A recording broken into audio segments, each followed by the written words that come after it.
Hello everyone, welcome to RKM academy.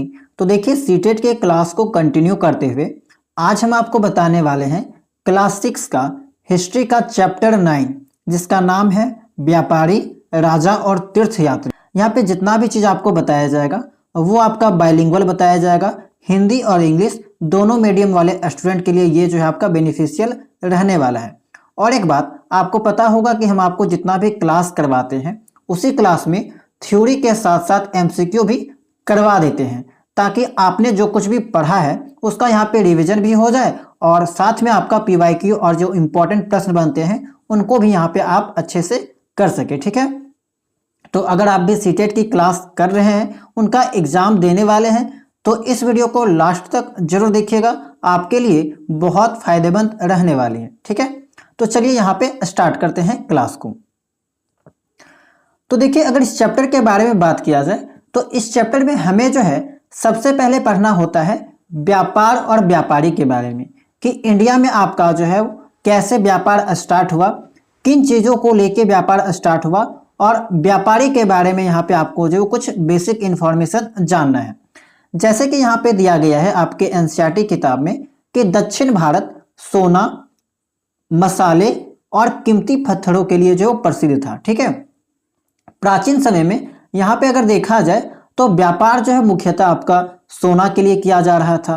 इसके अलावा देखा जाए तो मसाले, और मसालों में विशेषकर आपने सुना होगा कि भारत का जो काली मिर्च है वो काफ़ी लोकप्रिय था। यूरोप वाले देशों में जो है वो काली मिर्च भारत का वो बहुत ही ज़्यादा यहाँ पे प्रसिद्ध था और इसकी डिमांड भी बहुत ज़्यादा होती थी।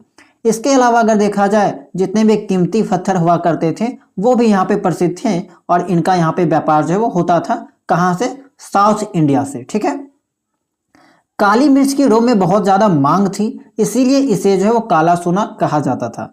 एग्जाम में आपको पूछा जा सकता है कि काला सोना किसे कहा जाता है, तो आपको याद रखना है काली मिर्च की। ठीक है, काली मिर्च को जो है वो काला सोना कहा जाता था और यूरोपीय जो देश थे वहां पे इनकी जो बहुत ज्यादा डिमांड हुआ करती थी। ठीक है, व्यापारी इन वस्तुओं को समुद्री और स्थलीय रास्तों में रोम भेजते थे। ठीक है, रोम कैसे जाता था ये सब, तो यूरोप जो देश था जहां पे मांग होता था वहां पे जाने का दो तरीका था, एक समुद्री मार्ग और स्थलीय मार्ग। सबसे स्टार्टिंग में तो स्थलीय मार्ग से जाता था, फिर आपका जो वो समुद्री मार्ग से जो जाना यहाँ पे शुरू हो गया। जब समुद्री मार्ग से रास्तों की खोज की गई तब जो है यहाँ पे ये सब चीजें स्टार्ट कर दी गई थी, यानी कि समुद्री मार्ग से भी व्यापार होने जाने लगा था। नेक्स्ट है आपका दक्षिण भारत में कई रोमन स्वर्ण सिक्के मिले हैं। अब देखिए मान लीजिए कि हमें जो इस चीज का कैसे पता है कि प्राचीन समय में मिर्च का डिमांड था यूरोपियन कंट्री में या फिर रोम से हमारा व्यापार होता था, तो इस चीज का सबूत कैसे मिला, साक्ष्य कैसे मिला। तो देखिए इतिहास में आप लोग जानते हैं कि हम लोग जो वो साक्ष्य के अकॉर्डिंग ही पुरानी चीज़ों को जान पाते हैं। प्राचीन में जो भी घटनाएं घटित हुई उसके बारे में पता लगा सकते हैं। तो हुआ क्या कि दक्षिण भारत में हमें जो है वो रोमन के स्वर्ण सिक्के मिले हैं। तो ये क्या है, एक तरह से साक्ष्य है और इसी से हम लोग अनुमान लगा पाए कि रोमन के अगर सिक्के भारत में मिले हैं तो कहीं ना कहीं रोमन के लोग भारत आया करते होंगे, और रोमन के अगर सिक्के मिले हैं तो कहीं ना कहीं रोमन के लोग भारत आके यहाँ पे उनका यूज किया करते होंगे, व्यापार किया करते होंगे, या फिर भारत के लोग अगर वहाँ पे जाते होंगे तो सिक्के लेके आते होंगे। यानी कि कहने का मतलब है कि दोनों के बीच कुछ ना कुछ संबंध था, भारत के बीच और रोमन के बीच जो वो संबंध था, आने जाने का यहाँ पे परंपरा जो वो था। तो ये सभी चीजें हमें साक्ष्य के माध्यम से जो पता चलती है।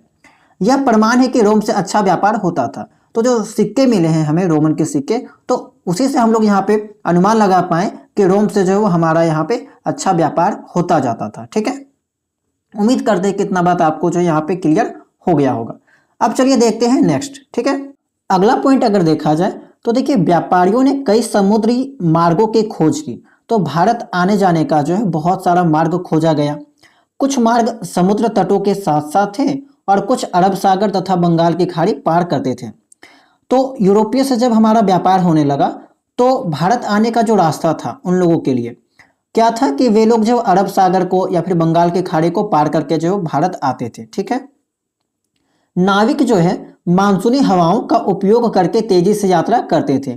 ठीक है, यानी कि बिजनेस जो यहाँ पे हो रहा है, जो व्यापार हो रहा है, तो यहाँ पे मानसूनी जो हवाओं है उनका भी यहाँ पे फायदा उठाया जा रहा है। ठीक है, आगे हम लोग बात करेंगे कि मानसूनी हवाओं का कैसे ये लोग जो है उपयोग करते थे।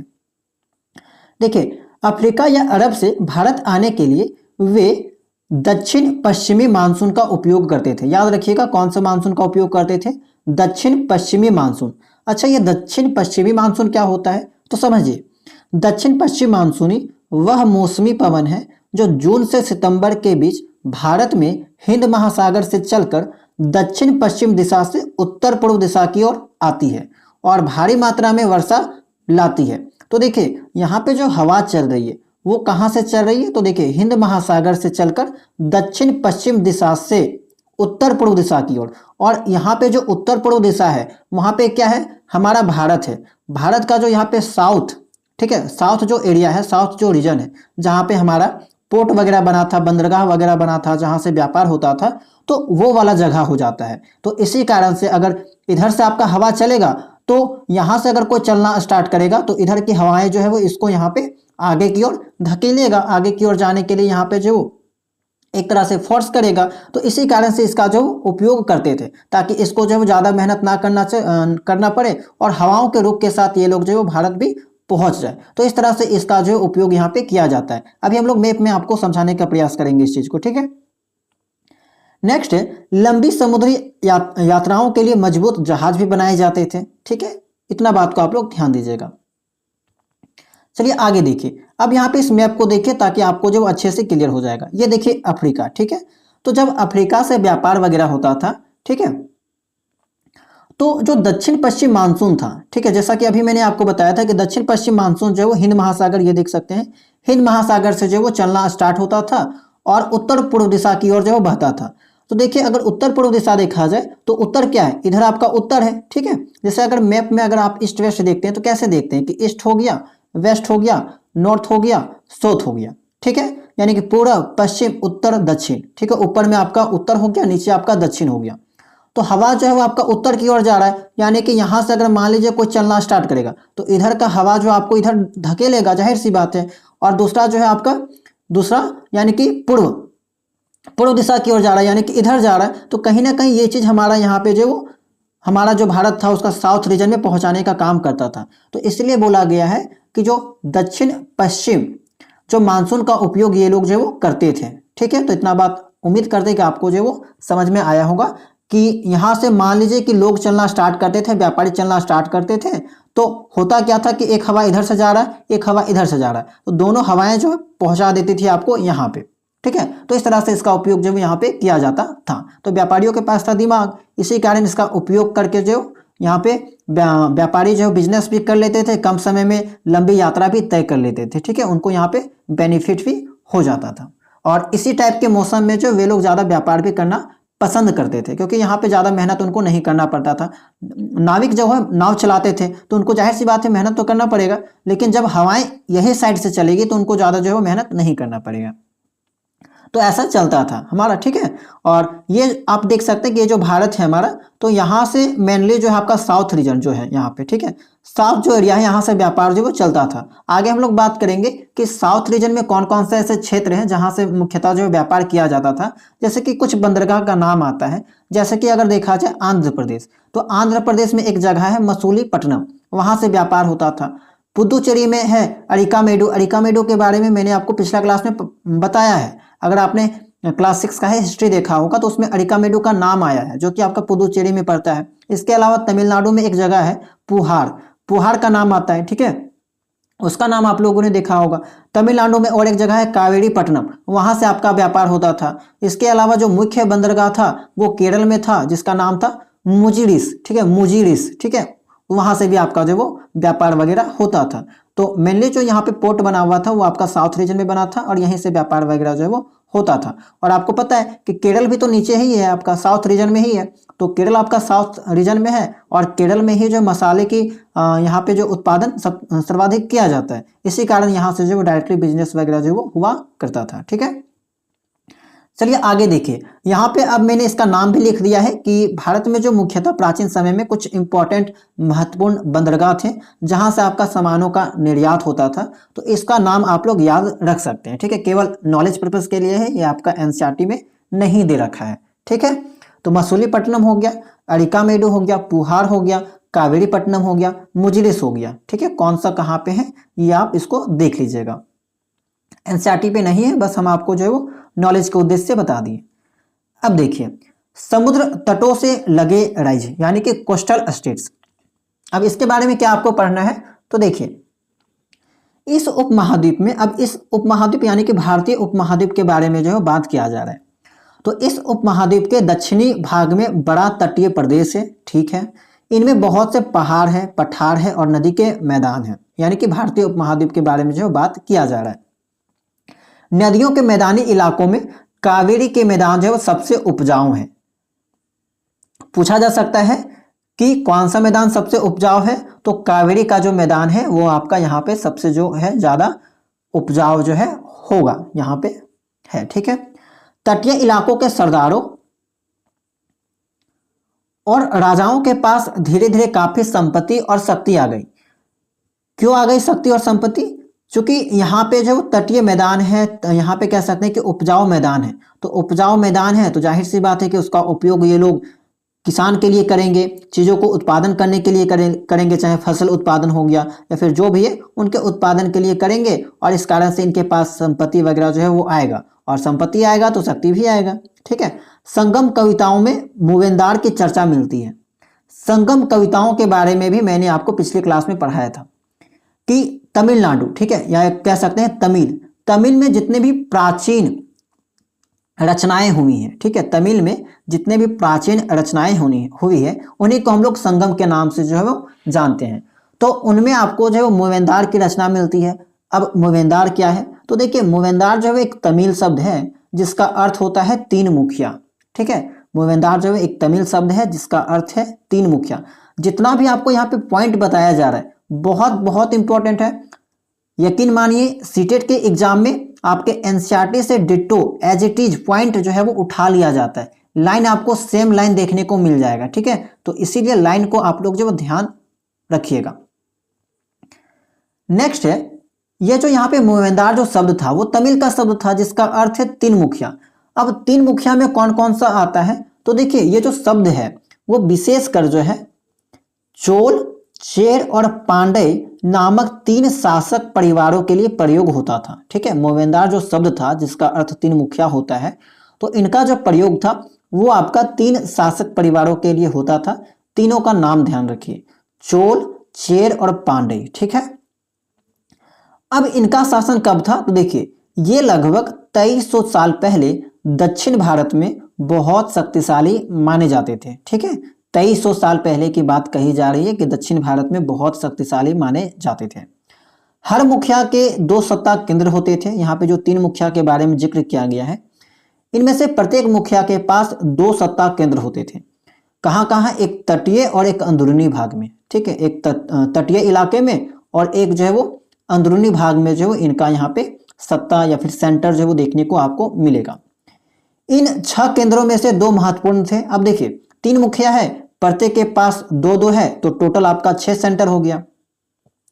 तो इन 6 केंद्रों में से 2 महत्वपूर्ण थे। कौन कौन सा महत्वपूर्ण था, तो एक चोलों का पतन, चोलों का जो पोर्ट था यानी कि पुहार, और दूसरा है मदुरै।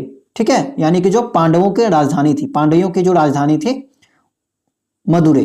तो अभी मैंने आपको बताया था कि पुहार कहाँ है, तो पुहार जो वो तमिलनाडु में है। ठीक है, तो इसको आप लोग यहाँ पे ध्यान दीजिएगा। मुखिया जो वो नियमित कर के बजाय लोगों से उपहार मांगते थे। तो यहाँ पे जो तीनों मुखिया था आपका, तीनों जो शासक थे, तो ये लोग जो है यहाँ पे शक्तिशाली थे, ये लोग का यहाँ पे राज चलता था। तो ये लोग लोगों से जो है यहाँ पे टैक्स नहीं लिया करते थे।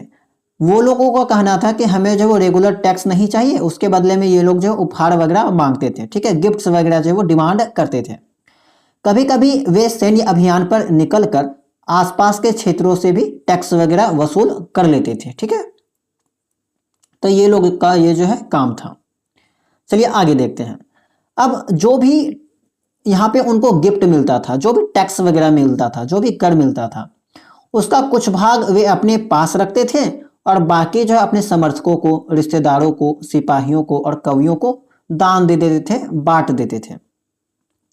संगम कवियों ने इन मुखियाओं की प्रशंसा में कविताएं लिखी। अब चूंकि देखिए ये लोग क्या कर रहे हैं कि जितना भी टैक्स वगैरह जो है इनको मिलता था, उनको लाके ये लोगों में बांट देते थे। कुछ कवि थे, कुछ उनके समर्थक थे, रिश्तेदार थे, सिपाही थे, कवि थे, तो इनको लाके बांट देते थे। तो उनकी खुशी में, ठीक है, जैसे कवि को भी बांटा जाता था, तो कवि लोग जो है वो इस खुशी में उनके लिए, उनकी प्रशंसा के लिए कुछ कविताएं भी लिख दिया करते थे। इससे राजा भी खुश हो जाता था, उनको और भी उपहार मिलता था कवि लोग को, ठीक है। तो इस कारण से इन लोगों ने क्या किया, उनकी प्रशंसा में बहुत सारी कविताएं लिखी। मुखिया उन्हीं कीमती वस्तुएं जैसे जवाहरत हो गया, कोई ज्वेलरी वगैरह हो गया, सोना हो गया, घोड़े, हाथी, रथ और सुंदर वस्त्र उपहार में देते थे, ठीक है। तो मुखिया जो है वो क्या देते थे, तो इन लोगों को जो है वो खुश होकर ज्वेलरी वगैरह हो गया, ठीक है, आभूषण वगैरह हो गया, सोना चांदी, घोड़ा हो गया, हाथी हो गया, रथ हो गया, सुंदर वस्त्र जो है वो उपहार में देते थे। तो इसी कारण से वे लोग भी जो है यहाँ पे उनके प्रशंसा को लेके जो वो कविता, कहानी वगैरह जो वो लिखा करते थे, ठीक है। अब नेक्स्ट है आपके टॉपिक, आपके चैप्टर में जो वो नेक्स्ट टॉपिक है वो थोड़ा सा दे रखा है सातवाहन राजवंश के बारे में, ठीक है। सातवाहन जो है डायनेस्टी के बारे में जो वो थोड़ा सा जानकारी आपको दे रखा है, जिसके बारे में आपको पता होना चाहिए। तो जैसे कि अभी मैंने आपको बताया कि चोल, चेर और पांडे वंश के लगभग, ठीक है, इनका जब शासन था तो इनके शासन के 200 साल बाद, ठीक है, 200 साल बाद क्या होता है कि पश्चिम भारत में सातवाहन राजवंश का प्रभाव जो पड़ता है, ठीक है। ये तीनों का जो शासन था वो 2300 साल पहले था, उसके 200 वर्ष बाद, ठीक है, उनके 200 वर्ष बाद यानी कि 2100 साल पहले की बात जो वो की जा रही है। तो 2100 साल पहले की बात की जा रही है। तो बात कुछ ऐसा है कि पश्चिम भारत में जो वो सातवाहन राजवंश का प्रभाव पड़ता है इस टाइम। सातवाहन राजाओं में से सबसे प्रमुख जो राजा था वो कौन था, तो श्री सातकर्णी, ठीक है, नाम याद रखिएगा। सबसे प्रमुख राजा कौन था, श्री सातकर्णी। और ये किसका बेटा था, तो गौतमी बलश्री, ठीक है, इनकी जो माता थी उनका नाम था गौतमी बलश्री, ठीक है। तो इसलिए कहा गया है कि सातवाहन राजाओं में सबसे प्रमुख जो राजा था वो था गौतमी पुत्र श्री सातकर्णी, इनका नाम था श्री सातकर्णी। और चूंकि गौतमी के पुत्र थे, इन्हीं कारण से इनका नाम जो वो आगे लिखा गया है, ठीक है। इसके बारे में जानकारी इसकी मां गौतमी बलश्री के अभिलेख से मिलती है। अब सातवाहन राजवंश की जानकारी हमें कहां से मिली, तो एक अभिलेख है, ठीक है, एक इंस्क्रिप्शन है जो उनकी माता श्री के द्वारा लिखा गया था, जिनका नाम था गौतमी बलश्री। तो उनके थ्रू जो है वो हमें इन डायनेस्टी के बारे में जो जानकारी देखने को मिलती है। चलिए आगे देखते हैं। सातकर्णी और अन्य सातवाहन शासकों को दक्षिणापथ के स्वामी कहा गया है। पूछा जा सकता है कि दक्षिणापथ के स्वामी किन्हें कहा गया है, तो सातकर्णी और अन्य सातवाहन शासकों को, ठीक है। अब दक्षिणापथ का अर्थ क्या है, तो देखिए दक्षिण की ओर जाने वाला रास्ता, दक्षिणापथ, तो दक्षिण की ओर जाने वाला रास्ता, इसका जो है वो अर्थ यहाँ पे निकलता है, ठीक है। नेक्स्ट है, पूरे दक्षिण भारत क्षेत्र के लिए दक्षिणापथ शब्द प्रचलित था। तो उस टाइम जो है आपका लगभग 2100 साल पहले की बात है, क्योंकि सातवाहन राजवंश के बारे में पढ़ रहे हैं हम लोग, वंश के बारे में।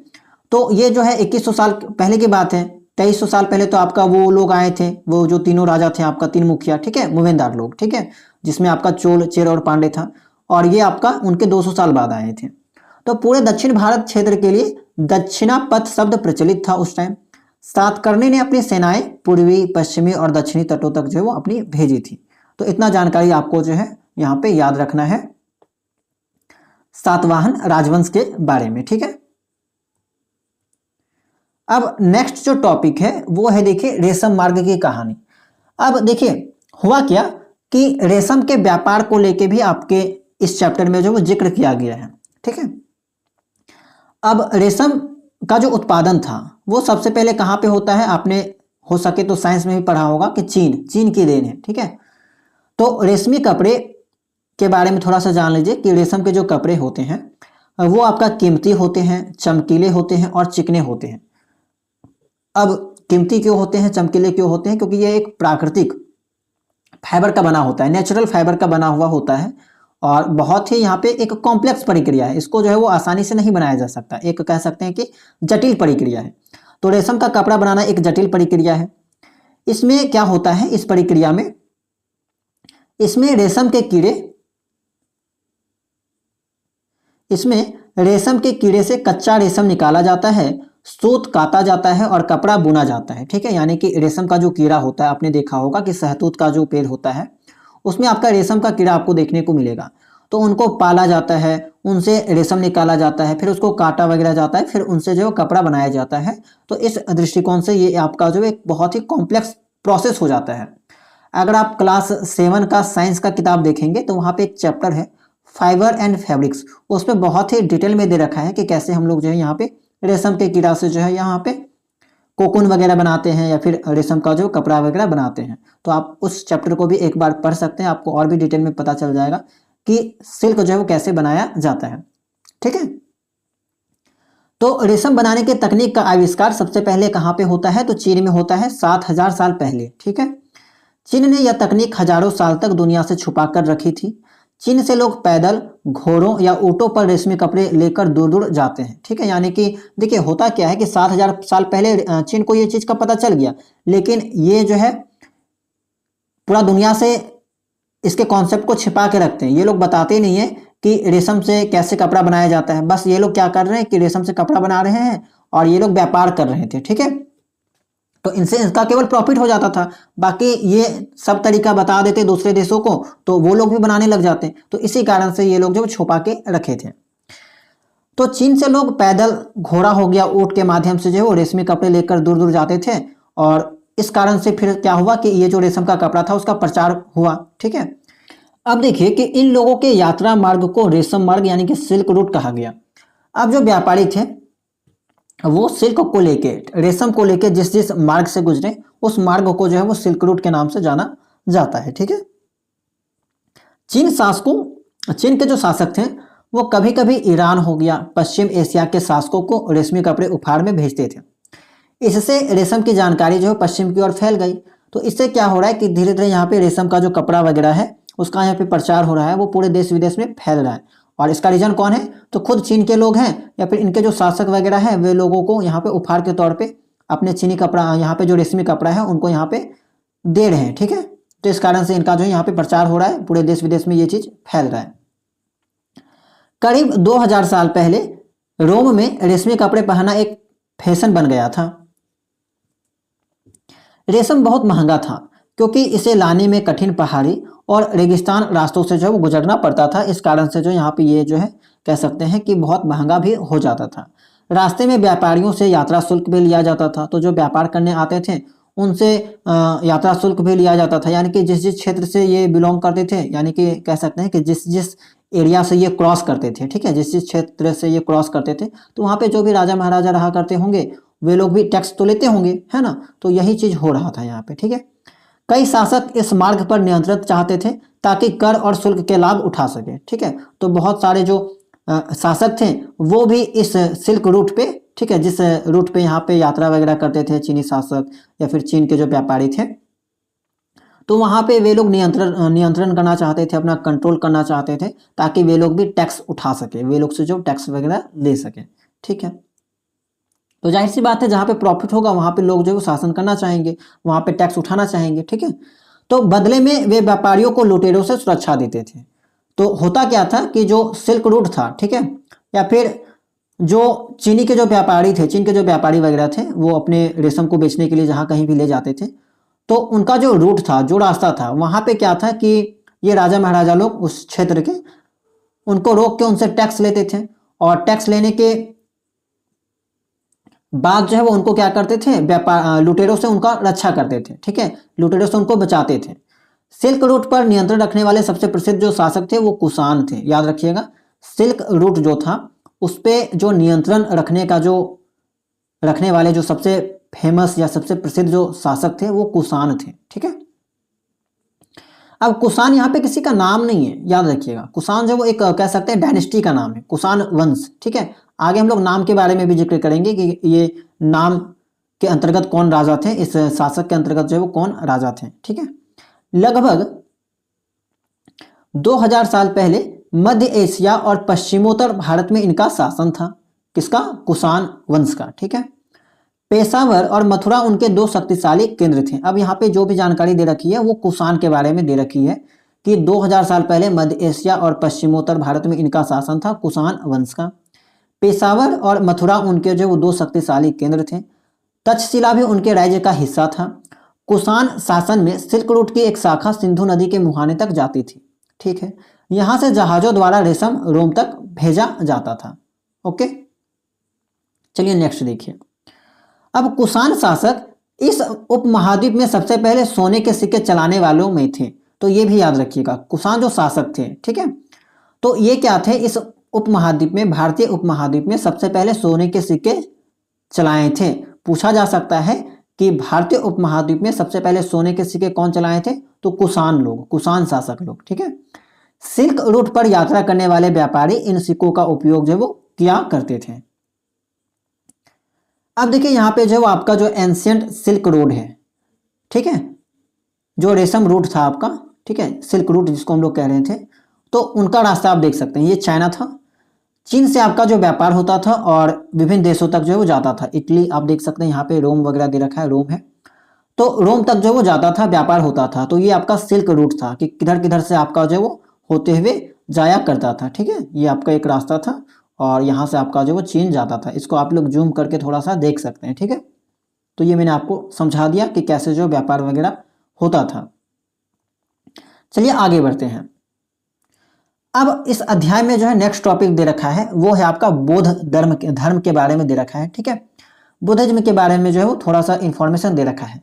हालांकि मैंने आपको इससे पहले भी जो है बौद्ध धर्म के बारे में पढ़ाया था, जिसमें मैंने आपको गौतम बुद्ध के बारे में जो जिक्र किया था, तो उसको भी एक बार पढ़ लीजिएगा। यहाँ पे उससे थोड़ा सा जो है वो आगे इंफॉर्मेशन दे रखा है। अब देखिए, जैसा कि मैंने अभी आपको बताया था कि कुषाण जो था वो एक राजवंश का नाम था, एक वंश का नाम था। अब कुषाणों का जो सबसे प्रसिद्ध राजा था वो कनिष्क था। ठीक है, कुषाणों का सबसे जो प्रसिद्ध राजा था वो कनिष्क था। इसने लगभग 1900 साल पहले शासन किया था। उसने एक बौद्ध परिषद का आयोजन किया, एक बौद्ध काउंसिल का आयोजन करते हैं ये।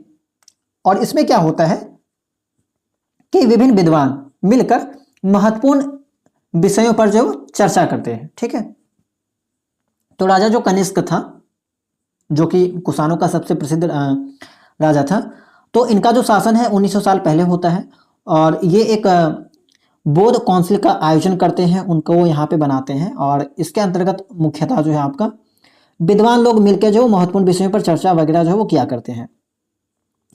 बुद्ध की जीवनी, बुद्ध चरित नामक जीवनी के रचयिता अश्वघोष कनिष्क के दरबार में रहते थे।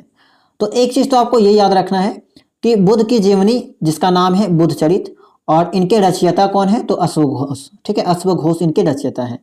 और ये कहाँ पे रहते थे? तो ये कनिष्क के दरबार में जो वो रहा करते थे। ठीक है, अश्वघोष और अन्य बौद्ध विद्वानों ने अब संस्कृत में लिखना शुरू कर दिया था। यानी कि पहले जो है ये लोग दूसरे भाषा में लिखा करते थे, प्राकृतिक भाषा में लिखा करते होंगे, और ये लोग अब जो है वो समय के साथ संस्कृत भाषा में लिखना जो है वो स्टार्ट कर दिए हैं।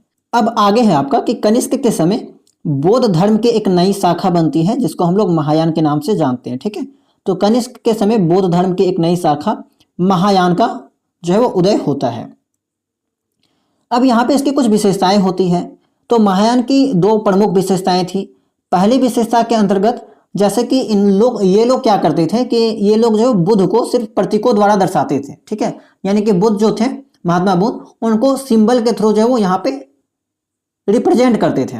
जैसे कि निर्वाण जो है को पीपल वृक्ष द्वारा दर्शाया जाता था। निर्वाण क्या है इसके बारे में मैंने आपको बौद्ध धर्म वाले चैप्टर में बता दिया था। ठीक है, तो ये लोग क्या करते थे, जो महात्मा बुद्ध थे उनको सिंबल के द्वारा रिप्रेजेंट करते थे।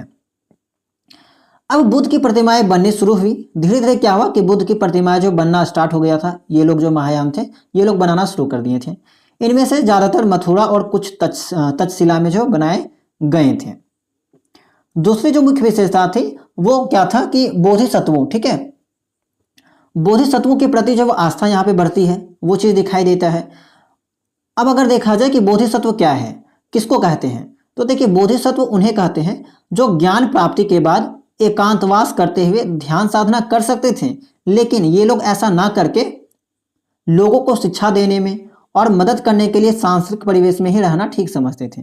तो बोधिसत्व किन्हें कहते थे? तो देखिए, बोधिसत्व हम लोग उन्हें कहेंगे जो लोग ज्ञान प्राप्ति कर तो लेते थे और वे लोग अगर चाहते हैं तो अकेले में ध्यान साधना कर सकते थे, लेकिन वे लोग जो है कह सकते हैं कि समाज सेवा के तरफ जो वो ध्यान देते हैं। सांस्कृतिक परिवेश में वे लोग जो इंटर करते हैं, यानी कि कहने का मतलब है कि वे लोग लोगों को शिक्षा देना पसंद करते हैं, लोगों को मदद करना जो पसंद करते हैं। तो ऐसे लोग को हम लोग बोधिसत्व के नाम से जानते थे।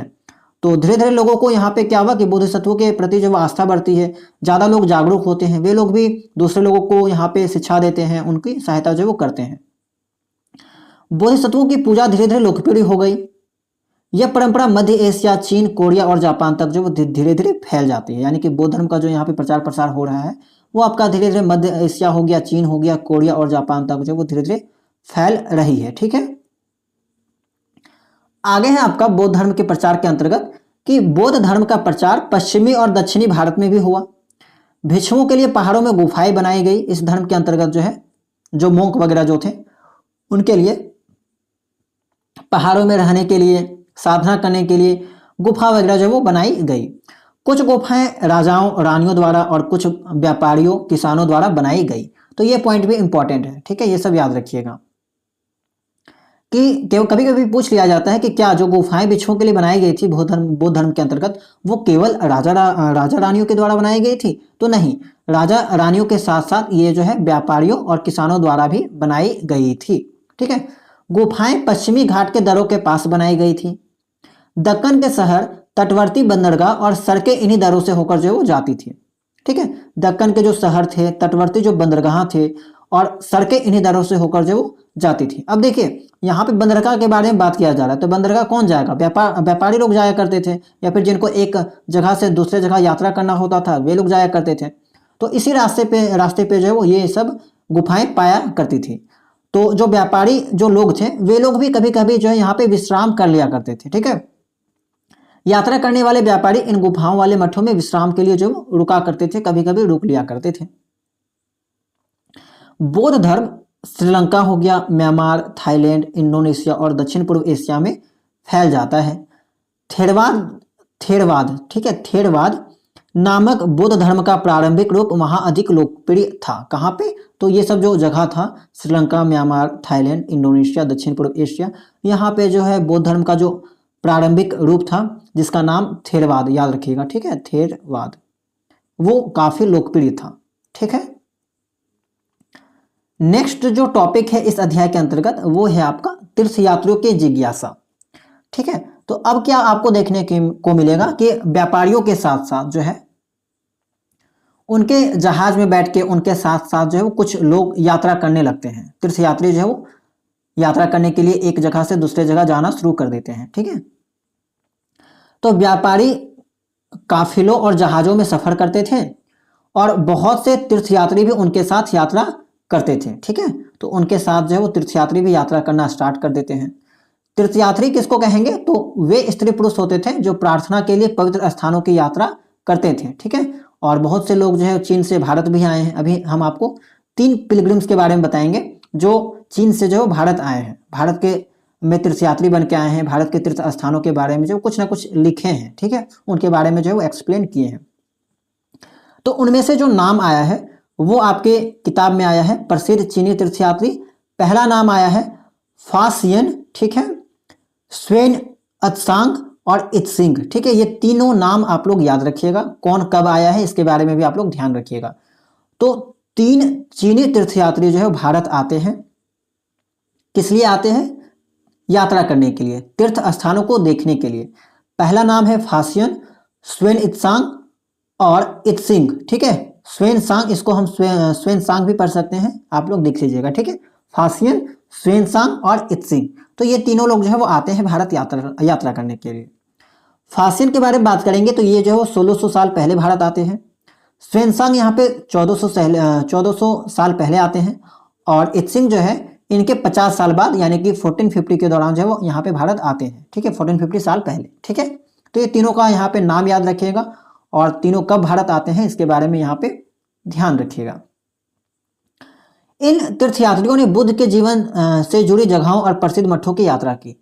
तो ये लोग भारत आए हैं तो कुछ ना कुछ जगह घूमेंगे, यात्रा करेंगे। तो मुख्य जगह कहाँ कहाँ पे घूमे, तो ये लोग जो है बुद्ध के जीवन से जुड़ी जितने भी जगह थी, जितने भी मठ बनाए गए थे, वहां पे ये लोग जो है वो यात्रा करते हुए दिखाई देते हैं। अब देखिए, चूंकि ये लोग यात्रा करने आए हैं, तो अब भारत यात्रा करने आए हैं, तो जाहिर सी बात है भारत के तीर्थ स्थानों के बारे में कुछ ना कुछ लिखेंगे, क्योंकि प्राचीन समय में लोग ऐसा ही करते थे। वे लोग कहीं अगर यात्रा करने जाते थे तो अपने साथ जो है वो लिखने के लिए लेके जाते थे, वहां पे उनका डिटेल लिखते थे, जिस जगह पे जाते थे घूमने के लिए उसके बारे में जो है कुछ ना कुछ लिखा करते थे। ठीक है, तो सेम ये लोग भी ऐसा ही करेंगे। भारत आए हैं तो इसके बारे में अपना कुछ ज्ञान देंगे, कुछ कह सकते हैं कि सजेशन देंगे, कुछ लिखेंगे। ठीक है, तो सभी तीर्थयात्रियों ने अपनी यात्राओं का वर्णन लिखा है। ठीक है, तो सभी जितने भी तीर्थयात्री आए तीनों ने कुछ न कुछ भारत के बारे में लिखा है। उन्होंने यात्रा के दौरान आई मुश्किलें का भी उल्लेख किया है।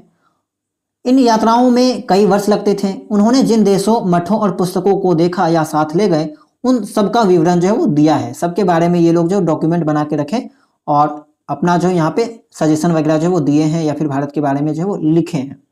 और हमें इन सब चीज़ों के बारे में पता कैसे चल रहा है, उन्हीं के सर्च के माध्यम से। उन्होंने जो कुछ भी लिखा है, ठीक है, उन्हीं के माध्यम से भी हम लोग जो है यहाँ पे हिस्ट्री के बारे में जो है वो जानते हैं। तो ये हिस्ट्री को जानने का एक सोर्स ये भी है कि जितने भी यात्री थे उनके पुस्तकों के माध्यम से भी जो है हमें जानने को मिलता है। ठीक है,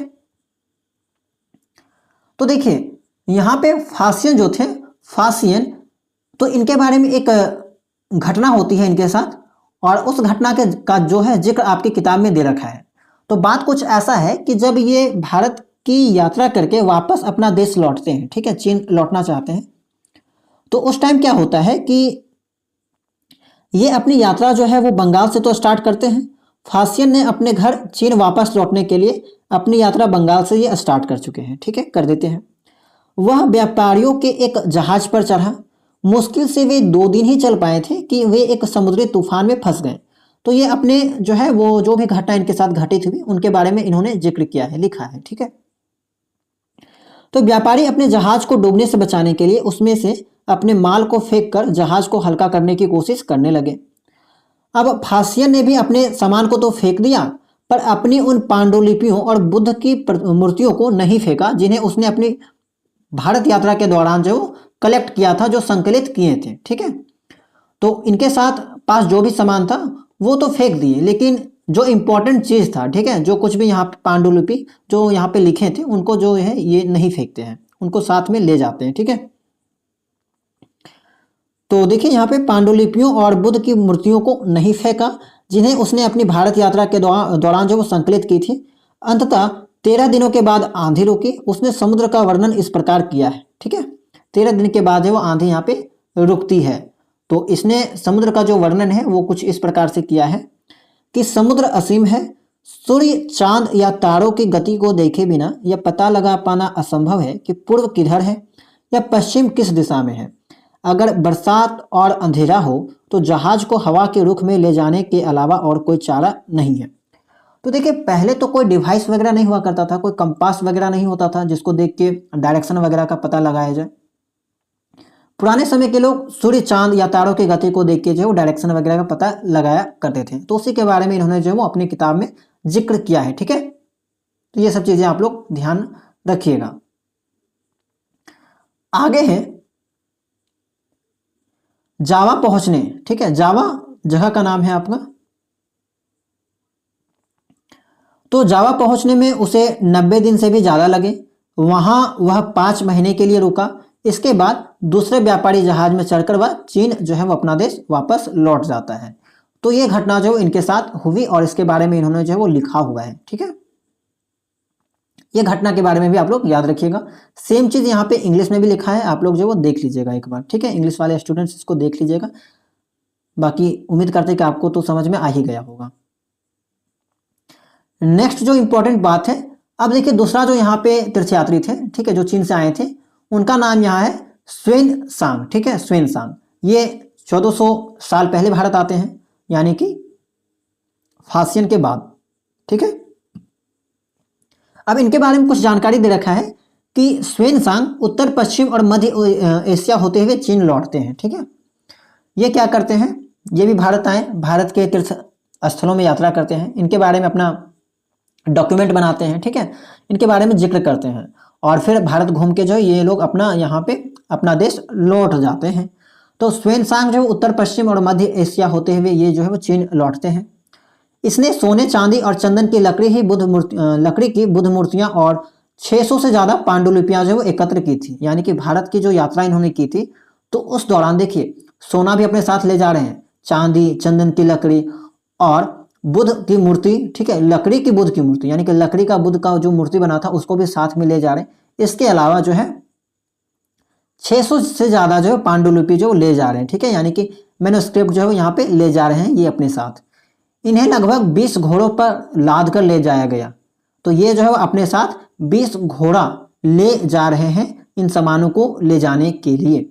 तो सोचिए इतना ये लोग क्या किए कि इतना जानकारी कह सकते हैं या फिर जो है वो सामान भारत से लेके जा रहे हैं। सिंधु नदी पार करते समय इसकी जो नाव है वो क्या होती है, पलट जाती है और इस कारण से इसका जो है 50 जो पांडुलिपि है वो खो जाता है, ठीक है। तो इस चीज के बारे में भी इन्होंने जिक्र किया है। उसने अपना पूरा शेष जीवन संस्कृत से चीनी भाषा में पांडुलिपियों का अनुवाद करने में लगा दिया। तो ये जो है अपना शेष जीवन भारत से जो कुछ भी लेके गए थे उनको यहाँ पे चीनी में अनुवाद करने के लिए, उसको समझने में जो ये लोग लगा देते हैं, ठीक है, ये ह्वेनसांग जो वो लगा देते हैं। तो इतना छोटा सा जानकारी जो इसके बारे में दे रखा है, इसके बारे में आपको मालूम होना चाहिए, ठीक है। नेक्स्ट जो इंफॉर्मेशन है वो है आपका यहाँ पे नालंदा के बारे में, ठीक है। नालंदा का नाम आपने सुना होगा। नालंदा शिक्षा का एक विशिष्ट केंद्र रहा है और आज भी फेमस है, आज भी ये जो प्रसिद्ध है, ठीक है। तो नालंदा के बारे में यहाँ पे जो जिक्र किया गया है, ये लोग जो है वो नालंदा भी आए थे यात्रा करने के लिए। ह्वेनसांग तथा अन्य तीर्थयात्रियों ने उस समय के सबसे प्रसिद्ध बौद्ध विद्या केंद्र नालंदा जो कि बिहार में है अध्ययन किया था। कुछ समय यहाँ पे बिताए थे ये लोग, यहाँ पे जो स्टडी किए थे, अध्ययन किए थे।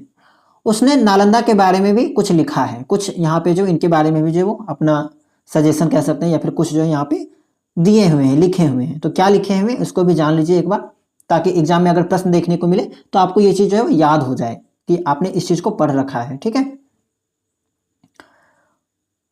तो देखिए क्या लिखा कि यहाँ के शिक्षक योग्यता तथा बुद्धि में सबसे आगे हैं, ठीक है। बहुत अच्छी बात लिखी कि भारत के जो शिक्षक हैं वो योग्यता और बुद्धि में सबसे आगे हैं। बुद्ध के उपदेशों का वह पूरी ईमानदारी से पालन करते हैं। मठ के नियम जो है वो काफ़ी सख्त हैं जिन्हें सबको मानना पड़ता है। पूरे दिन वाद विवाद चलते ही रहते हैं जिससे युवा और वृद्ध दोनों ही एक दूसरे की मदद करते हैं। विभिन्न शहरों से विद्वान लोग अपनी शंकाएं दूर करने यहाँ आते हैं। नए आगंतुकों से पहले द्वारपाल ही कठिन प्रश्न पूछते हैं, यानी कि जो कोई भी यहाँ पे आते हैं उनसे सबसे पहले जो द्वारपाल थे, ठीक है, वे लोग कठिन प्रश्न पूछते हैं। उन्हें अंदर जाने की अनुमति तभी मिलती है जब वे द्वारपाल को सही उत्तर दे पाते हैं। 10 में से 7-8 सही उत्तर नहीं दे पाते हैं, ठीक है। सोचिए यहाँ पे इंटर करने के लिए भी कितना कठिन था, ठीक है, यानी कि प्रवेश करने के लिए भी यहाँ पे सवाल का जवाब देकर आप लोग यहाँ पे प्रवेश कर सकते थे उस टाइम। और 10 में से लगभग 7 से 8 लोग जो यहाँ पे सवाल गलत देते थे, जवाब जो है वो गलत दिया करते थे। तो यहाँ पे थोड़ा सा जो वो कठिन कह सकते हैं कि प्रोसेस था, प्रक्रिया था, ठीक है। तो इसके बारे में भी जो है वो जिक्र किया गया है, ह्वेनसांग ने जिक्र किया है नालंदा के बारे में। तो बेसिक सा सवाल पूछ लिया जाए कि नालंदा के बारे में किन्होंने जिक्र किया, तो ह्वेनसांग ने किया है, ठीक है। और क्या जिक्र किया तो ये भी आप लोग ध्यान रखिएगा। चलिए नेक्स्ट टॉपिक है आपका भक्ति की शुरुआत, ठीक है। अब क्या होता है कि भक्ति की शुरुआत आपका कैसे होता है इसके बारे में थोड़ा सा जानकारी जो है वो दे रखा है। तो भक्ति की शुरुआत के बारे में बात किया जाए तो इस समय देवी देवताओं की पूजा का चलन स्टार्ट हुआ, ठीक है। समय के साथ क्या हुआ, धीरे धीरे देवी देवताओं की जो है यहाँ पे पूजा वगैरह जो है वो स्टार्ट हो जाती है। बाद में यह हिंदू धर्म की प्रमुख विशेषता बन गई, यानी कि देवी देवता का पूजा करना जो है हिंदू धर्म की प्रमुख जो है वो विशेषता बन जाती है। अब इसके अंतर्गत जो मुख्यतः 3 देवी देवता को शामिल किया गया है, उनकी जो है पूजा की जाती है, जैसे कि भगवान शिव, विष्णु, दुर्गा। तो इनका नाम यहाँ पे देखने को मिलता है, मुख्यतः जो है वो इनकी पूजा जो उस वक्त की जाती थी। इन देवी देवताओं की पूजा भक्ति परंपरा के माध्यम से की जाती थी। भक्ति का अर्थ किसी देवी या देवता के प्रति सच्ची श्रद्धा, बहुत इंपॉर्टेंट है। भक्ति जो शब्द है इसका अर्थ क्या है, किसी देवी या देवता के प्रति जो वो हमारी कितनी सच्ची श्रद्धा है उस चीज के बारे में जो है जिक्र होता है। यह एक लोकप्रिय परंपरा बन गई थी, यानी कि भक्ति करना, देवी देवता का पूजा करना, ये एक जो पॉपुलर ट्रेडिशन जो बन चुका था। ठीक है, इस समय की बात हम लोग कर रहे हैं। ठीक है, अब देखिए भक्ति का मार्ग सबके लिए खुला था, चाहे धनी हो, गरीब हो, उच्च जाति के हो, निम्न जाति के हो, स्त्री हो या पुरुष हो, सभी लोग जो है यहाँ पे पूजा पाठ कर सकते थे, भक्ति कर सकते थे। यहाँ पे कोई भी जो है आपको वर्ण भेद देखने को नहीं मिलता, जाति भेद देखने को नहीं मिलता है। ठीक है, जैसे पहले होता था कि केवल जो उच्च जाति के लोग थे वही लोग पूजा पाठ कर सकते थे, जो शूद्र वगैरह थे, नीच जाति के लोग थे, वे लोग पूजा पाठ नहीं करते थे। तो वो चीज यहाँ पे आपको देखने को नहीं मिलेगा, सभी जाति के लोग जो है पूजा पाठ यहाँ पे करते थे। भक्ति मार्ग का उल्लेख भगवत गीता में मिलता है। भगवत गीता, अब यहाँ से कुछ जानकारी जो आपको भगवत गीता के बारे में दे रखा है। ठीक है, तो भक्ति मार्ग का उल्लेख जो है आपको भगवत गीता में मिलता है। भगवत गीता महाभारत का हिस्सा है, आपको मालूम होगा ये सब चीजें।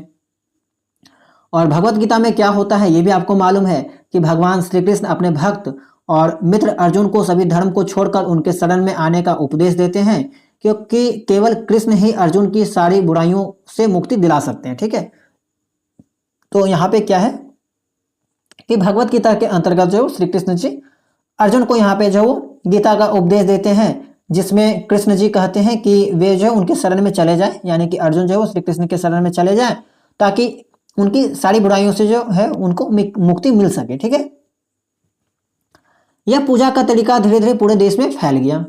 भक्ति मार्ग के लोग ईश्वर के प्रति लगन और व्यक्तिगत पूजा पर बल देते थे। ठीक है, भक्ति मार्ग के जो लोग थे, जो भी पूजा पाठ करते थे, वो ईश्वर के प्रति लगन और व्यक्तिगत पूजा पर जो यहाँ पे बल देते थे। वे आडंबर और दिखावे से दूर रहते थे, ये भी ध्यान दीजिएगा।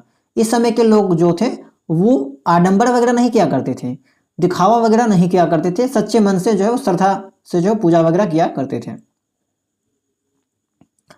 भक्ति मार्ग अपनाने वालों का यह मानना है कि अगर अपने आराध्य देवी या देवता की सच्चे मन से पूजा की जाए तो वह उसी रूप में दर्शन देंगे जिसमें भक्त उसे देखना चाहता है। इसीलिए आराध्य देवी या देवता मानव के रूप में भी हो सकते हैं या फिर सिंह, पेड़ या अन्य किसी भी रूप में। जैसा कि अभी हम लोग जानते हैं ना कि कन कन में है भगवान। ठीक है, ये वाला लाइन आप लोगों ने सुना होगा।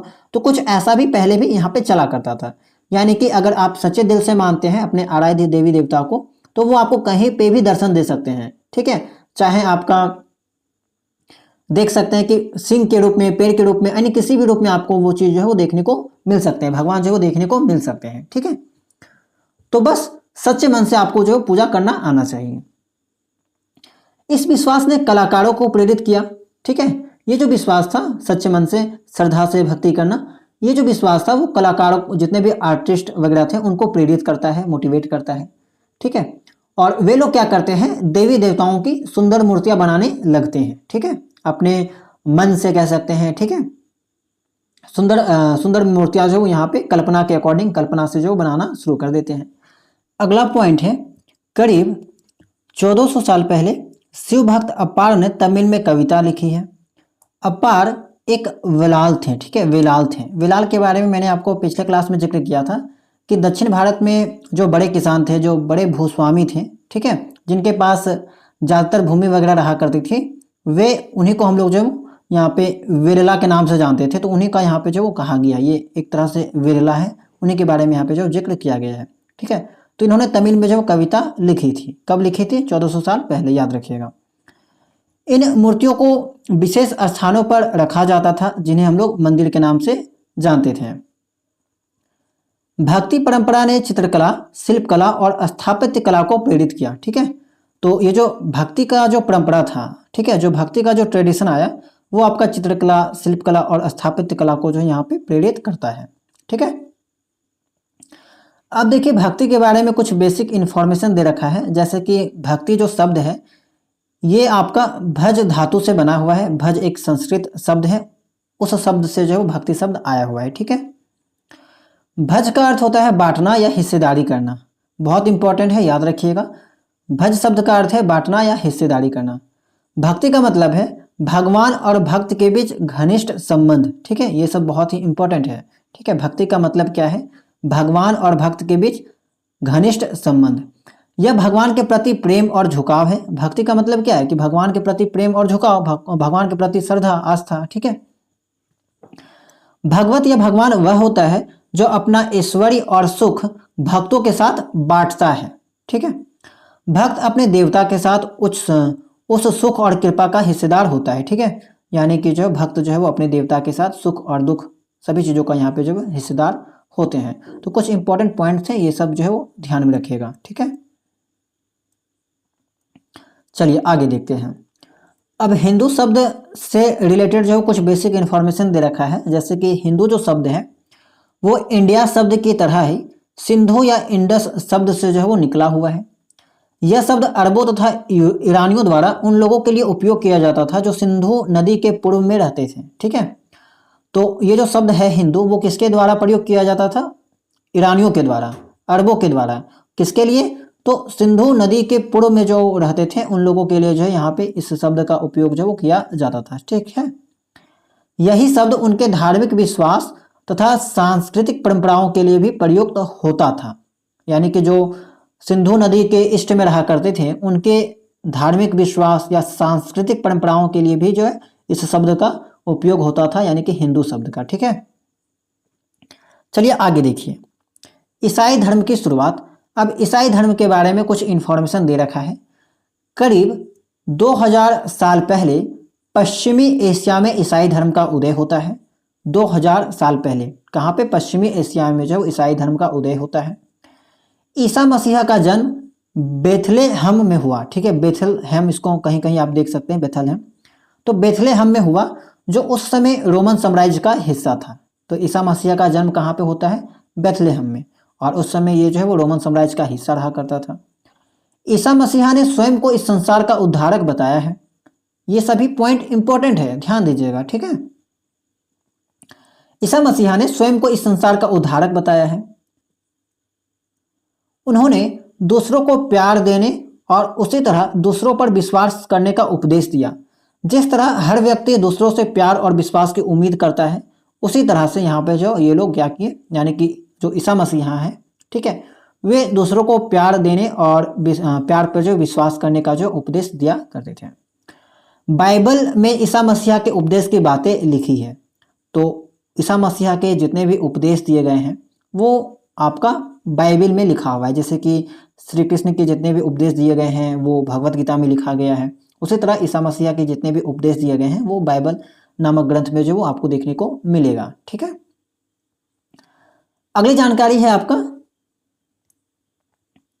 कि ईसा मसीहा के उपदेश साधारण लोगों को बहुत पसंद आए। धीरे धीरे ये पश्चिम एशिया, अफ्रीका तथा यूरोप में फैल गए। यानी कि ईसा मसीहा का उपदेश जो वो धीरे धीरे देश विदेश में फैलता हुआ दिखाई आपको पड़ेगा। ईसा मसीहा की मृत्यु के 100 सालों के अंदर ही भारतीय उपमहाद्वीप के पश्चिमी तट पर पहले ईसाई धर्म प्रचारक पश्चिमी एशिया से आए थे। ठीक है, यानी कि इसके 100 साल के अंदर ईसा मसीहा की जब मृत्यु होती है तो 100 साल के अंदर जो भारतीय उपमहाद्वीप में भी आपका ईसाई धर्म देखने को मिलता है। ठीक है, ये लोग जो यहाँ पे आते हैं। अगला पॉइंट है आपका, केरल के ईसाइयों को सीरियाई ईसाई कहा जाता है क्योंकि संभवतः ये पश्चिम एशिया से आए थे। ठीक है, तो क्या हुआ कि पश्चिम एशिया से कुछ ईसाई आपका केरल आते हैं जिनका नाम यहाँ पे सीरियन क्रिश्चियन के नाम से दे रखा है, इस नाम से जाने जाते थे, और ये विश्व के सबसे पुराने ईसाइयों में से थे। ठीक है, तो पूछा जा सकता है कि विश्व के सबसे पुराने ईसाई कौन थे? तो सीरियन क्रिश्चियन।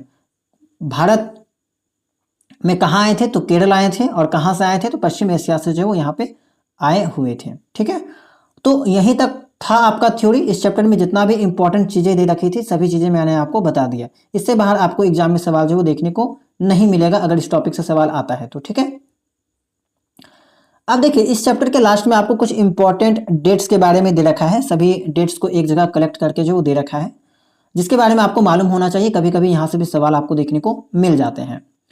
जैसे कि कुछ महत्वपूर्ण तिथियां हैं। रेशम बनाने की कला का जो खोज था वो लगभग 7000 साल पहले होता है। कहीं कहीं पे आपको ये 8000 साल पहले भी देखने को मिलेगा। ठीक है, तो 7000 8000 साल पहले जो वो देखने को मिलता है।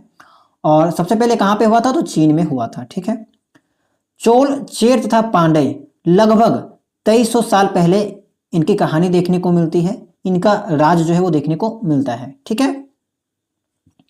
रोमन साम्राज्य में रेशम की बढ़ती मांग, तो लगभग 2000 साल पहले की बात थी, रेशम की मांग जो है वो बढ़ती है।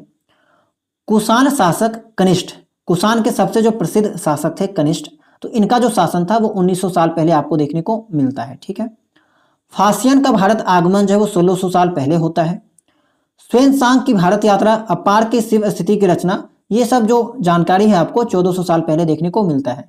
जैसे बहुत सारे स्टूडेंट ऐसे होते हैं जिनको जानना होता है कि अभी जो हम कहानी पढ़ रहे हैं, जो चैप्टर हम लोग पढ़ रहे हैं, वो कितने पुराने सालों के बारे में जिक्र है। तो देखिए यहाँ पे आप इस चीज़ का अंदाज़ा लगा सकते हैं कि 7000 साल पहले के बारे में जिक्र किया गया है, 2300 साल पहले के बारे में जिक्र किया गया है, 2000 साल पहले, 1600 साल पहले के बारे में जो जिक्र किया गया है। तो इसीलिए सभी चैप्टर के लास्ट में आपको डेट दे दिया गया है कि इन समय के बीच में जो भी घटनाएं घटी है उनके बारे में इस अध्याय के अंतर्गत जो है वो आपको जानकारी दिया गया है। ठीक है। तो ये चैप्टर आपका यहीं तक था। तो उम्मीद करते हैं कि आपको जितना भी बात बताई गई होगी वो समझ में आया होगा। बाकी अगर कोई संदेह रह जाता है, कोई डाउट रह जाता है, ठीक है, कोई सजेशन रह जाता है आपका, तो आप लोग कमेंट सेक्शन में बता सकते हैं। ठीक है। तो अब चलते हैं, हम लोग देखते हैं कुछ इंपॉर्टेंट एमसीक्यू के बारे में जिसकी संभावना है कि आपके एग्जाम में पूछा जाए, और इससे आपका क्या होगा कि जितना भी आपने चीज़ें पढ़ा उसका यहाँ पे आपका रिवीजन भी हो जाएगा। ठीक है। तो चलिए अब हम लोग एमसीक्यू की तरफ चलते हैं। चलिए पहला सवाल देखते हैं। एसर्शन रीजन टाइप का सवाल है। काली मिर्च को काला सोना कहा जाता था, तो बिल्कुल सही बात है। क्या रोमन साम्राज्य में अत्यंत लोकप्रिय थी? तो क्या काली मिर्च जो था वो रोमन साम्राज्य में बहुत ही लोकप्रिय था, यानी कि बहुत ज़्यादा डिमांड था?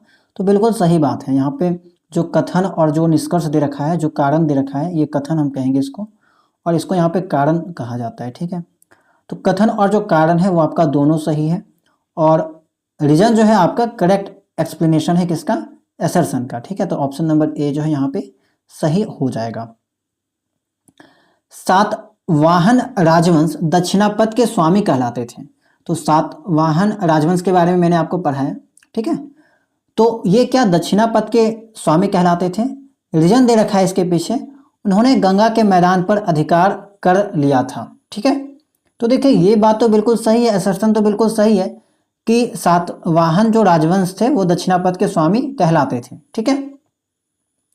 और दक्षिणापथ का अर्थ भी मैंने आपको बताया था कि दक्षिण की ओर जाने वाला रास्ता, तो ये बात आपका सही है। लेकिन उन्होंने गंगा के मैदान पर अधिकार कर लिया था, ऐसा कोई भी बात मैंने आपको नहीं बताया था। तो ए तो करेक्ट है, बट आर जो है वो इनकरेक्ट है, यानी कि गलत है। अच्छा आप लोग बताइएगा कि सातवाहन राजाओं में सबसे प्रमुख राजा कौन है? ठीक है, कमेंट सेक्शन में आप लोग बताइएगा सातवाहन राजाओं में सबसे प्रमुख राजा कौन है और वो किसका बेटा था। ठीक है, ये वाला आप लोग कमेंट सेक्शन में बताइएगा। देखिए अगला सवाल है, एसर्शन दे रखा है चोल, चेर और पांडे दक्षिण भारत के शक्तिशाली शासक थे। तो बिल्कुल सही बात है आपका। लगभग 2300 साल पहले के बारे में अगर बात की जाए तो 2300 साल पहले जो वो दक्षिण भारत के सबसे प्रसिद्ध जो शासक थे, जो शक्तिशाली शासक थे, वे आपका यही तीनों थे। ठीक है, चोल, चेर और पांडे। ठीक है। अगला है संगम साहित्य में मुर्वेदार। अच्छा यहाँ पे मुर्वेदार नहीं होगा, मुवेंदार था। ठीक है, मैंने आपको मुवेंदार के बारे में पढ़ाया था। मुवेंदार ये शब्द आया था थ्योरी वाले क्लास में, मैंने आपको बताया था मुवेंदार। तो मुवेंदार शब्द के बारे में जिक्र आया था कि मुवेंदार एक तमिल शब्द है जिसका अर्थ होता है तीन मुखिया, और ये तीन मुखियाओं में आपका यही तीनों का नाम था, चोल, चेर और पांडे। ठीक है, तो ये वाला भी आपका सही है। संगम साहित्य में यहाँ पे आप मुवेंदार कर लीजिएगा, शब्द का अर्थ तीन मुखिया होता है, तो दोनों बात सही है। लेकिन अगर आप यहाँ पे ध्यान से देखें तो दोनों में कोई रिलेशन नहीं है, कोई कह सकते हैं कोई संबंध नहीं है। शक्तिशाली शासक थे, ठीक है। संगम साहित्य में मुवेंदार शब्द का अर्थ तीन मुखिया होता है, ये बात भी सही है, लेकिन कोई ऐसा रिलेशन आपको यहाँ पे देखने को नहीं मिलता है। ठीक है, शक्तिशाली जो शासक थे, शासन से रिलेटेड कोई रिलेशन जो वो देखने को नहीं मिलता है। तो इसी कारण से यहाँ पे इसको टू लगाना ज़्यादा बेटर हो सकता है। हालांकि कहीं कहीं पे आपको ऑप्शन ए भी दिखाई दे सकता है, लेकिन यहाँ पे टू जो है वो ज़्यादा बेटर हो सकता है, क्योंकि यहाँ पे कोई एक्सप्लेनेशन नहीं है, कोई यहाँ पे करेक्ट जो है वो रिलेशन यहाँ पे आपको देखने को नहीं मिल रहा है। ठीक है, दोनों बातें आपका अलग अलग है। नेक्स्ट है आपका एसर्शन, चोल शासकों की राजधानी मदुरै थी। चोलों का प्रमुख पतन पुहार या कावेरीपट्टनम था। ठीक है, तो देखिए यहाँ पे चोल शासकों की जो राजधानी थी वो मदुरै आपका नहीं थी। चोल शासक की जो राजधानी थी वो आपका यहाँ पे मदुरै नहीं था, ये चीज याद रखिएगा। तो फिर कहाँ था, ये पूछा जा सकता है कि चोल शासकों की जो राजधानी थी वो मदुरै नहीं था, तो फिर कहाँ था। तो देखिए चोल मदुरै आपका जो है एक्चुअली वो पांड्यों की राजधानी थी, ठीक है, पांड्यों की राजधानी आपका मदुरै था। और चोलों का जो पतन था, चोलों का जो बंदरगाह था वो पुहार था, जो कि आपका तमिलनाडु में था, ठीक है। तो ये चीज ध्यान रखिएगा, चोलों का प्रमुख पतन पुहार या कावेरीपट्टनम था, बिल्कुल सही बात है। लेकिन ये जो है आपका गलत हो जाएगा। तो ए तो आपका ए तो इनकरेक्ट है बट आर करेक्ट है, तो ऑप्शन नंबर 4 जो है वो करेक्ट हो जाएगा, ठीक है। ये जो तीनों लोग थे, चोल हो गए आपका, पांडे हो गया, चेर हो गया, इनके जो है वो दो दो सत्ता केंद्र थे, एक तटीय इलाके में, एक अंदरूनी भाग में। और इनमें से दो जो है बहुत महत्वपूर्ण केंद्र था, एक पुहार और दूसरा मदुरै। पुहार आपका चोलों का पतन था और मदुरै आपका पांड्यों की राजधानी था, ठीक है। तो इतना बात आपको याद रखिएगा। आगे है आपका दक्षिण भारत का कावेरी मैदान। अच्छा, दक्षिण भारत का कावेरी मैदान अत्यंत उपजाऊ क्षेत्र है, तो बिल्कुल सही बात है। दक्षिण भारत का जो है वो कावेरी मैदान अत्यंत उपजाऊ क्षेत्र था, इसके बारे में मैंने आपको बताया। संगम साहित्य तमिल भाषा में लिखा गया था, यह बात भी सही है आपका। चोल, चेर और पांडे लगभग 2300 साल पहले कमजोर शासक थे। देखिए कमजोर शासक नहीं थे, शक्तिशाली शासक थे, तो ये तो आपका गलत हो जाएगा। कावेरीपट्टनम एक प्रमुख बंदरगाह था, बिल्कुल सही बात है। तो 1, 2 और 4 आपका सही हो जाएगा, ठीक है। ऑप्शन नंबर 1 करेक्ट हो जाएगा। निम्न में से कौन से कथन सही हैं? संगम काल में 3 मुखियाओं का उल्लेख मुर्वेदार शब्द से किया गया है। देखिए मुर्वेदार आ जा रहा है बार बार, यहाँ पे मूवेंदार हो जाएगा, ठीक है, मूवेंदार। हालांकि कहीं कहीं ये शब्द भी आपको देखने को मिलेगा, तो आप लोग समझ जाइएगा, ठीक है। संगम काल में 3 मुखियाओं का उल्लेख मिलता है, मूवेंदार शब्द से किया गया है, तो बिल्कुल सही बात है। इन शासकों के दो दो सत्ता केंद्र थे, ये बात भी आपका सही है। ये मुखिया युद्ध में व्यस्त नहीं रहते थे, ये आपका गलत हो जाएगा। ये मुखिया युद्ध में व्यस्त नहीं रहते थे, ये कोई, इस बारे में तो मैंने आपको जिक्र भी नहीं किया था, ठीक है। पुहार चेरों की राजधानी थी, तो पुहार जो है आपका चेरों की राजधानी नहीं थी। पुहार जो है आपका चोलों का पतन था, चोलों का बंदरगाह था, चोलों का यहाँ पे पोर्ट था। तो ये दोनों तो आपका ऐसे गलत हो जाएगा। 1, 2 केवल सही है, केवल 1, 2 आपका जो वो सही है, ठीक है। अगला सवाल है, गौतमी पुत्र श्री सातकर्णी को दक्षिणापथ का स्वामी कहा गया, ठीक है। गौतमी पुत्र जो थे यहाँ पे, तो उनको जो है यहाँ पे श्री सातकर्णी को दक्षिणापथ का स्वामी कहा गया, बिल्कुल सही बात है। और दक्षिणापथ का मतलब दक्षिण की ओर जाने वाला रास्ता, दक्षिणापथ का अर्थ है उत्तर की ओर जाने वाला मार्ग। तो देखिए यहाँ पे ये चीज गलत दे रखा है, तो आपका केवल ए इज करेक्ट बट आर जो है वो इनकरेक्ट है। तो ऐसे ही आपको जो एज इट इज लाइन देखने को मिलेगा और उसी से सवाल जो बना लिया जाता है। इससे आपको हो सके तो थोड़ा सा उच्च स्तर का सवाल भी देखने को एग्जाम में मिल सकता है, ठीक है। यहाँ पे जो भी सवाल बताया गया है वो आपको प्रैक्टिस के आधार पर बताया गया है, ताकि आपका प्रैक्टिस हो सके। अगला सवाल है आपका, कुषाण शासक रेशम मार्ग पर नियंत्रण रखने वाले प्रमुख शासकों में थे। बिल्कुल सही बात है, कुषाण जो शासक थे वो रेशम जो सिल्क रूट था उसमें नियंत्रण रखने वाले प्रमुख शासकों में एक माने जाते थे। और ये जो बात है वो आपका लगभग 2000 साल पहले की बात जो वो थी। कुषाणों का साम्राज्य दक्षिण भारत के पूर्वी और पश्चिमी तट तक फैला हुआ था। तो ये जो स्टेटमेंट दे रखा है रीजन, वो आपका गलत दे रखा है, ठीक है। कुषाण का जो साम्राज्य था वो आपका मध्य एशिया और पश्चिमोत्तर भारत में इनका जो शासन उस समय था, ठीक है। तो यहाँ पे आपका जो है A is correct but R is incorrect. A तो सही है लेकिन आर जो है यहाँ पे गलत दे रखा है। अगला सवाल देखिए, सातवाहन शासकों के बारे में जानकारी अभिलेखों से प्राप्त होती है। बिल्कुल सही बात है। गौतमी बलश्री द्वारा लिखा गया एक अभिलेख श्री सातकर्णी से संबंधित है। बिल्कुल सही बात है। उनकी जो माता थी उन्हीं के द्वारा जो अभिलेख लिखा गया था, गौतमी बलश्री, इनके द्वारा जो अभिलेख लिखा गया था, इसी के बारे में हमें जो सातवाहन शासकों के बारे में जो पता चलता है। तो ये बात बिल्कुल सही है, दोनों असर्शन भी सही है, रीजन भी सही है, और ये आपका करेक्ट एक्सप्लेनेशन भी है, ठीक है। तो यहाँ पे जो आपका 9 का ऑप्शन नंबर ए सही हो जाएगा। नेक्स्ट है, निम्न में से कौन से कथन सही है? रेशम मार्ग चीन से शुरू होकर पश्चिम देशों तक जाता था। तो बिल्कुल यहाँ पे सही बात है। रेशम मार्ग जो है चीन से स्टार्ट होता था और पश्चिम देशों तक जो है जाता था। इसका मैंने अभी आपको सिल्क रूट का जो है मैप भी दिखाया था, वहां से आपको पता चला था। ठीक है, कुषाण शासकों ने सिल्क रूट की शाखा को सिंधु नदी के मुहाने तक फैलाया। तो ये बात भी आपका सही है कि कुषाण के जो शासक थे वो सिल्क रूट की शाखा को सिंधु नदी के मुहाने तक जो फैलाने का काम किए थे। सही बात है, यानी कि कुषाण शासक में सिल्क रूट की एक शाखा सिंधु नदी के मुहाने तक जाती थी। ठीक है,